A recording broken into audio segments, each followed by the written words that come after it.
Asli Fitri Raza, kami akan mempresentasikan media pembelajaran interaktif yang telah kami buat. Selamat menyaksikan! Dalam media pembelajaran yang telah kami buat, kami menggunakan dua jenis media pembelajaran, yaitu media konkret dan media berbasis teknologi. Media konkret yang kami gunakan yaitu penggunaan lampu, sedangkan media yang berbasis teknologi kami menggunakan 7 jenis. Yaitu yang pertama ada Kelas Dojo yang kami gunakan sebagai LMS. Selanjutnya ada Google Site yang terhubung dengan video pembelajaran. Kemudian ada e-book, ada assembler, dan pad. Selanjutnya ada penggunaan Kahoot yang dijadikan sebagai evaluasi penilaian.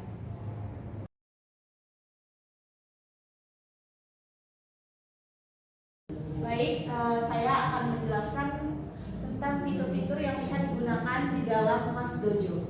Pertama itu ada ruang kelas. Nah, di dalam ruang kelas ini ada cerita kelas, obrolan, kalender, dojo Iceland. Sama di sini di ruang kelas ini kita bisa menginput atau menambahkan siswa sesuai dengan berapa jumlah siswa yang ada pada kelas kita. Nah, ini contohnya ada Adnan, Asti, Lulu, Nora, Rahim, dan Salama. Selanjutnya itu ada fitur cerita kelas. Nah, di cerita kelas ini kita bisa melihat materi dari guru yang udah diberikan. Jadi kita bisa melihat di sini lagi nanti.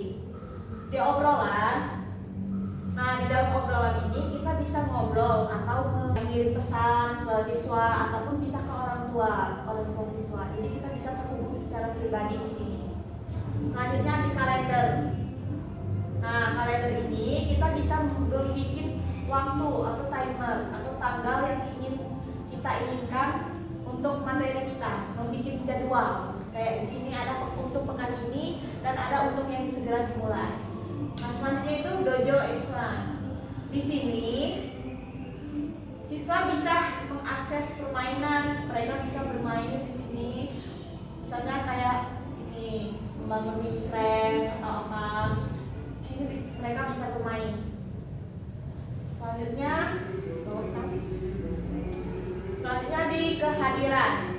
Nah, di kehadiran ini guru bisa mengecek kehadiran siswa. Misalnya ada siswa yang nggak hadir, ini ada tandain semua hadir. Ini berarti siswanya nggak hadir. Dan yang hijau berarti siswanya hadir. Oke, selanjutnya bisa memilih grup di sini. Jadi kita guru bisa, misalnya kita ingin membuat satu kelas itu ada 2 grup, jadi kita bisa pilih di grup.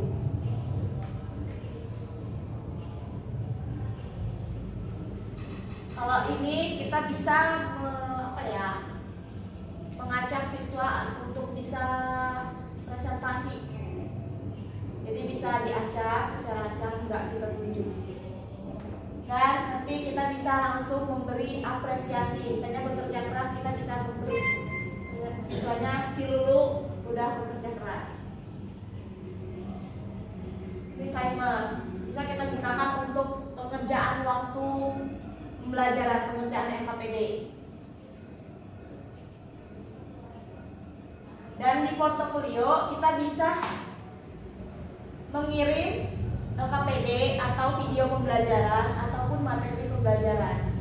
Di sini ada jenisnya, misal teks, video, foto, gambar ataupun lembar kerja.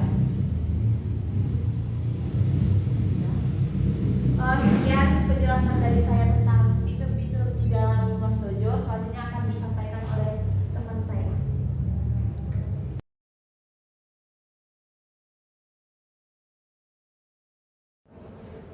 Pada materi PLTB, guru akan memberikan informasi dan mempostingnya di cerita kelas. Informasi yang pertama adalah informasi terkait mengakses materi pembangkit listrik tenaga bayu di platform Google Site seperti yang ditampilkan pada layar. Kemudian, informasi yang kedua adalah guru akan memberikan tugas mengerjakan LKPD pada kelas dojo portofolio. Berikut adalah tampilan dari kelas dojo portofolio berupa LKPD yang harus dikerjakan oleh siswa. Selanjutnya, guru akan memposting di cerita kelas tentang soal evaluasi yang harus mereka akses pada platform Kahoot. siswa bisa langsung terhubung menuju soal-soal evaluasi pada platform Kahoot. Di sini adalah tampilan yang ada pada tampilan guru. Berikut adalah tampilan kelas dojo yang ada pada akun siswa. Di sini siswa akan melihat informasi yang diberikan oleh guru berupa akses informasi ke Google Site dan pengerjaan LKPD dengan mengklik tombol Start. Setelah itu mereka akan melakukan pengerjaan soal-soal evaluasi pada platform Kahoot. Selanjutnya, siswa dapat mengunggah tugas-tugasnya melalui Kelasdojo Portofolio dalam bentuk foto, video, gambar, atau file. Kemudian, siswa juga dapat menulis jurnal tentang pencapaian yang dia dapatkan dari pembelajaran hari itu. Selanjutnya, siswa juga dapat mengubah karakter dirinya di akun Kelasdojo dalam bentuk yang unik dan beraneka ragam. Kita akan melihat bentuk-bentuknya setelah ini. Ini adalah karakter yang bisa dibuat oleh siswa sesuai dengan keinginannya. Siswa dapat memilih warna untuk badannya, siswa dapat memilih baju, celana, dan aksesoris yang mereka inginkan. Baik, di dalam Kelasdojo terdapat link Google Site yang bisa diakses oleh peserta didik untuk mendapatkan materi. Oke, di sini ada tampilan dari Google Site di mana di menunya itu ada beberapa materi pembelajaran yang disediakan dalam beberapa pilihan. Bagi anak yang bisa disesuaikan dengan gaya belajar peserta didik. Bagi anak yang memiliki gaya pembelajaran audio visual, mereka bisa memilih video untuk materi pembelajarannya. Di sini terdapat 2 video yang bisa diakses oleh peserta didik. Selanjutnya, di dalam Google Site juga terdapat e-book yang bisa dijadikan bahan bacaan untuk peserta didik. Seperti ini tampilannya. Selain itu, bagi peserta didik yang memiliki gaya belajar kinestetik ataupun visual, mereka bisa menggunakan media pembelajaran dengan mengklik pad. Di sini mereka akan melakukan simulasi ataupun AR Edu. Dan seperti inilah tampilannya. Materi-materi yang ada dalam Google Site yang beragam ini bisa menjadi bahan untuk mengisi LKPD yang tersambung dengan Kelasdojo. Nah, dalam hal ini Google Site tersambung langsung dengan pad yang bisa langsung terhubung. Nah, ini bisa diklik. Kita langsung akan terhubung pada pad sendiri. Nah, pad sendiri merupakan simulasi berbasis animasi yang bisa diakses secara gratis hanya dengan mengandalkan internet. Nah, dalam hal ini aplikasi pad yang akan kalian pakai adalah tentang perubahan energi. Bisa dilihat bahwa energi yang akan digunakan di sini bisa dinyalakan. Oke, itu bisa dijalankan dulu. Jadi dalam pad ini segala akses yang ada di sini bisa dilakukan secara langsung. Misalkan, ketika orang mengayuh sepeda, maka energi kimia yang ada pada manusia ini, orang ini akan berubah menjadi energi mekanik dan akan berubah kembali menjadi energi elektrik yang bisa menghangatkan atau memanaskan air. Nah, di sini airnya bisa diganti menjadi lampu. Kalau misalnya energinya habis, maka harus diberikan tenaga dengan tambahan makanan. Nah, bisa di sini. Jadi dalam pad ini semua bisa diaplikasikan dan dilihat secara langsung perubahannya.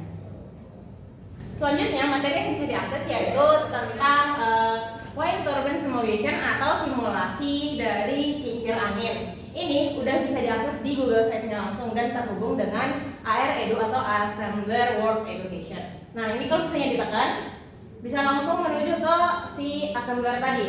Di sini bisa dilihat wind turbine simulation atau cara kerja dari kincir angin ini, di mana ketika ada angin yang berhembus bisa dilihat kincirnya akan berputar. Bisa dilihat ketika kincirnya berputar menghasilkan energi gerak dari perputaran yang ada dan berubah menjadi energi listrik. Ketika angin yang bertiup semakin kencang, maka hasil dari listrik yang muncul juga akan semakin tinggi wattnya. Begitupun jika size atau ukuran dari baling-baling kincir angin ini makin besar, bisa dilihat, maka energi listrik yang dihasilkan makin besar pula.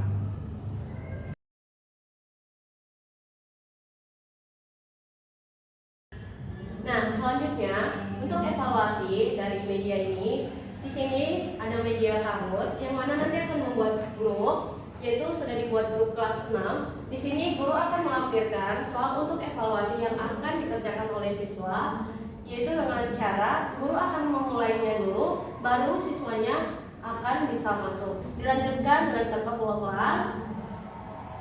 Setelah itu dimulai.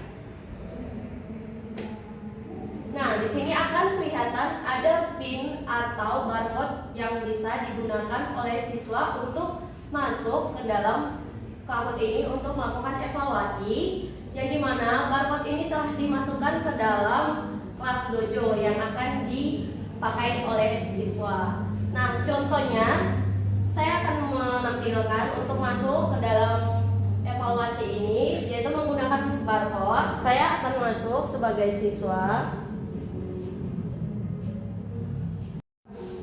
Masuk menggunakan barcode sebagai siswa. Contohnya saya akan buat nama Nora. Nah, di sini saya sudah masuk sebagai siswa dan di tampilan guru nama siswa yang sudah masuk akan kelihatan, dan evaluasi ini akan bisa dilakukan jika guru sudah memulainya. Contohnya, jika siswa sudah mengerjakan soal evaluasi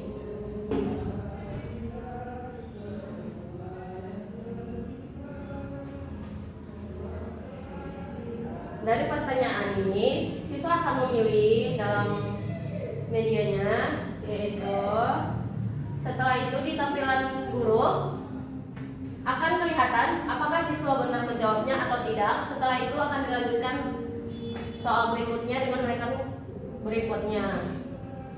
Nah, kelihatan di sini skor untuk siswa yang sudah mengerjakan. Nah, alasannya kenapa kami menggunakan media Kahoot ini sebagai evaluasinya, dikarenakan media Kahoot ini secara transparan mempertunjukkan nilai yang telah dihasilkan oleh siswa. Sekian dari penjelasan kita kali ini. Terima kasih. Bye.